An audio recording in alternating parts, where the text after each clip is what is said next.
কেন আপনাকে আল্লাহ সৃষ্টি করেছেন এটা নিয়ে সারা রাত ভাবেন। হয়তো আপনার মনে কোনো কষ্ট আছে, হয়তো বা হতাশা আছে, পারিবারিক চাপ আছে, আপনার চাকরি নাই, বেকারত্ব আছে। আমি যুবক, আমি তো বুঝি আপনার সাইকোলজি। আপনি ঠান্ডা মাথায় একটু দাঁড়ান, আপনি যে ছুটে চলছেন একটু একটু দাঁড়ান, রিল্যাক্স হন, রিল্যাক্স হয়ে ঠান্ডা মাথায় সারা রাত একটু ভাবেন যে আল্লাহ রাব্বুল আলামিন আপনাকে যে সৃষ্টি করেছেন, যদি আপনাকে আল্লাহ সৃষ্টি না করতেন তাহলে কি হতো? কি হতো? কিছু হতো না। ধরেন আপনি দুনিয়াতে নাই, কি হবে?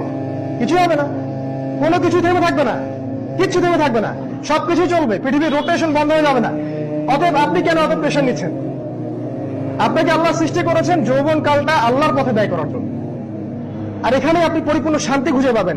অ্যাকোস্টিক গিটারের মধ্যে শান্তি নাই, ক্যারাম দাবা লুডুর মধ্যে শান্তি নাই। শান্তি, ইনার পিস, যেটা প্রশান্তি, সাকিনা, সেটা কিন্তু এগুলোর মধ্যে নাই। এটা টেম্পোরারি, একটু ভালো লাগে, তারপরে আবার হতাশা হয় না এরকম? আমি কি সত্যি বলছি না? আমি তো যুবক, একটা সময় আমার জীবনের উদ্দেশ্য ছিল আমি বাংলাদেশ ক্রিকেট টিমের ওপেনিং ব্যাটসম্যান হব। আমি আমার জীবনে 10টা বছর ঢেলে দিয়েছিলাম। Even I was very close, আমি আন্ডার 19 পর্যন্ত খেলেছি। একটা সময় গিয়ে আমার বুঝ এটা এসেছে যে এটা আমার জীবনের উদ্দেশ্য না। আল্লাহ পাক এই জন্য আমাকে সৃষ্টি করেননি। হয়তো বা আল্লাহ পাক আমার দ্বারা কিছু চাচ্ছেন। আল্লাহ আমাকে একটা সুযোগ দিয়েছে, একটা অপরচুনিটি, 30 বছর, 40 বছর বা 50 বছর। এর বেশি সময় হয়তো আপনি পাবেন না, এর বেশি সময় আমরা পাবো না। আমাদের বৃদ্ধদের মতো আমরা হয়তো বুড়ো হওয়ার সময় পাবো না। ওয়াল্লাহি, এটা সত্যি বলছি। সামনে আমাদের ভয়ঙ্কর সময় আছে। যদি আপনি এখন সচেতন না হন, আপনার জীবনের উদ্দেশ্য ফিক্স করতে না পারেন, সমস্যা আছে।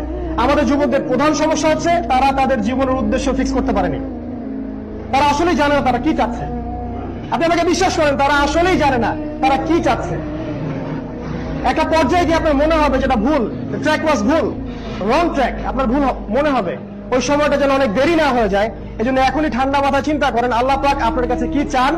আপনার মাঝে পোটেনশিয়াল আছে, সম্ভাবনা আছে, আপনি ওটাকে আল্লাহর পথে কাজে লাগান।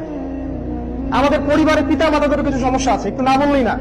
তারা এতটাই বেশি তাদেরকে ইকোনমিক্যালি ফোর্স করে যে তারা বিপথে যেতে বাধ্য হয়। আপনি আপনার সন্তানের পোটেনশিয়ালটা দেখেন, তার মধ্যে কোন প্রতিভা আছে সেটার দিকে আপনি তাকে ফোকাস করতে দেন। আপনি চাপ দিন না তোমাকে ডাক্তার হতেই হবে, তোমাকে ইঞ্জিনিয়ার হতেই হবে, নো। আপনি দেখেন তার মধ্যে কি প্রতিভা আছে, আপনি ওই দিকে তাকে ছেড়ে দেন। আল্লাহ আমাদের যুবক ভাইদেরকে হেদায়েত করুন, আল্লাহুম্মা আমিন।